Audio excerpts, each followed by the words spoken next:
Halo, nama saya Muhammad Fraski Pramuhadi dengan NIM 152211056 dan di sini saya akan mempresentasikan progres saya untuk tugas Urban Regeneration Perancangan Bangunan Multiguna berbasis ISO di Kota Bandung untuk mata kuliah AR 4090 Studio Perancangan Arsitektur 5 yang berjudul Cicahem Social Hub sebagai upaya peningkatan kehidupan sosial masyarakat Cicahem, dan topik permasalahan utama yang saya ambil adalah minimnya fasilitas atau ruang publik yang memadai, eksistensi pedagang dan komunitas yang bergantung pada aktivitas sekitar, alih fungsi terminal Cicahem menjadi depo BRT, dan kurangnya aksesibilitas untuk fasilitas sekitar.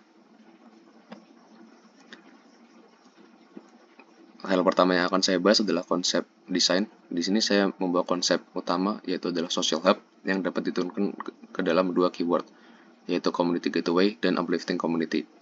Community gateway sendiri dapat diturunkan lagi menjadi dua keyword, yaitu motivate and energize people yang dapat dicapai dengan natural lights, open layouts, dan dynamic forms, dan social dynamics yang dapat dicapai dengan collaboration and innovation.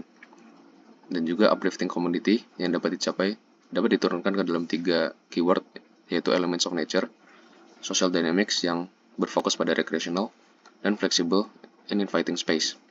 Dan sehingga konsep desain yang saya bawakan adalah ruang yang fleksibel dan adaptif, pasar dan terminal sebagai pusat ekonomi lokal, ruang publik terbuka dan inklusif, kesejahteraan sosial dan edukasi sosial untuk masyarakat dan para penggunanya. Berikut adalah side plan dari rancangan saya. Rancangan saya terletak pada daerah terminal dan pasar Cicahem yang berbatasan dengan Jalan Ahmad Yani pada bagian utara dan Jalan Kaum pada bagian timur, selatan, dan barat. Berikut adalah ground plan yang saya rancang. Untuk ground plan sendiri, pada bagian paling utara saya rancang sebagai sebuah taman untuk sebagai ruang terbuka publik dan sebagai setback dari bangunan agar tidak terkesan masif. Lalu saya juga membuat sebuah semi basement sebagai akses untuk sirkulasi kendaraan seperti bis dan angkot agar tidak mengganggu aksesibilitas dan sirkulasi dari manusia. Lalu di sini juga saya pada daerah semi basement saya buat sebagai daerah komersial sebagai active frontage agar para pengguna ingin mengunjungi objek rancangan dan juga sebagai crowd attractor. Lalu pada bagian selatannya terdapat terminal untuk bis dan halte angkot yang disertai dengan parkir angkot. Lalu pada bagian paling selatan terdapat pasar serta parkir mobil, parkir motor, serta akses menuju basement. Untuk daerah komersial dan pasar dapat diperkirakan bahwa persentase rentable space sebesar 30%. Lalu di sini juga saya letakkan fungsi sirkulasi vertikal seperti tangga kebakaran, dan core, serta tangga menuju lantai 2 dan ramp. Lalu untuk ke semi basement terdapat tangga, ramp, tangga, dan ramp. Lalu di sini juga terdapat taman.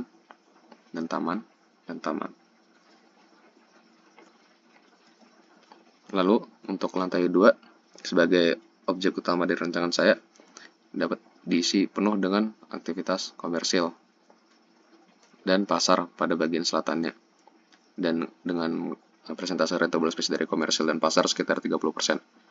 Lalu di antara komersil dan pasar terdapat fasilitas umum sebagai ruang transisi, dan terdapat pula public space sebagai ruang outdoor untuk orang-orang melakukan aktivitas dan juga sebagai ekstensi dari daerah komersil. Dan untuk aksesibilitasnya, saya letakkan tangga pada bagian timur sini dan utara sini sebagai akses utama dan ramp. Lalu untuk selanjutnya adalah lantai 3 dari pasar. Untuk gambar ini hanya berfokus pada lantai 3 dari pasar karena pasar memiliki floor to floor height yang cukup berbeda dibandingkan dengan fasilitas komersil. Dan untuk persentase rentable space dari pasar juga sebesar 30%.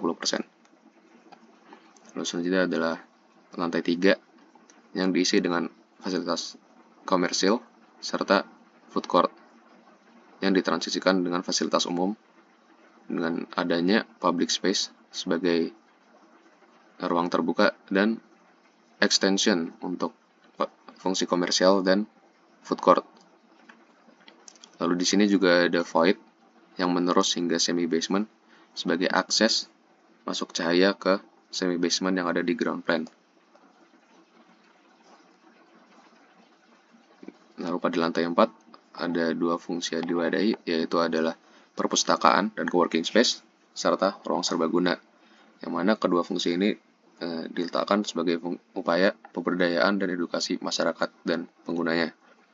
Dan juga hal yang sama bila terjadi pada lantai ini, yaitu adalah public space yang digunakan sebagai ruang terbuka serta extension dari perpustakaan dan coworking space serta ruang serbaguna.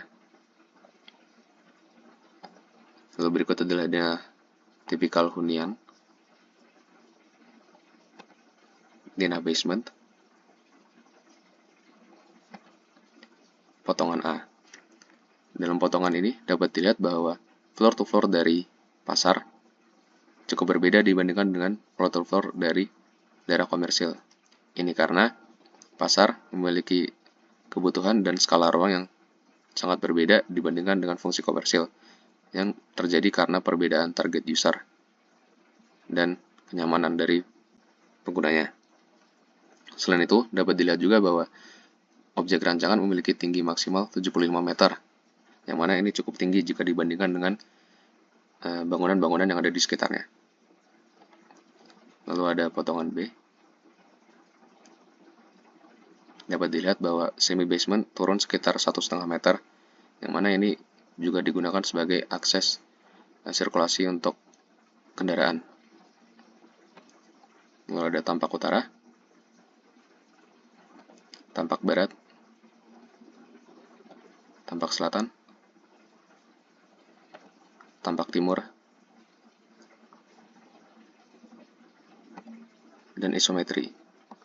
Dapat dilihat dalam gambar isometri ini bahwa saya juga berupaya untuk mengintegrasikan JPO existing ke dalam objek rancangan sebagai upaya peningkatan aksesibilitas terhadap objek rancangan.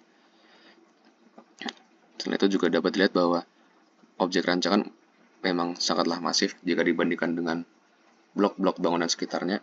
Namun ini adalah sebagai upaya urban regeneration, yaitu peningkatan kualitas wilayah dan lahan dalam skala urban. Berikut adalah foto market studi saya. Dan ini adalah slide terakhir yang dapat saya sampaikan. Kira-kira sekian dari saya. Mohon maaf apabila ada salah kata, dan terima kasih banyak.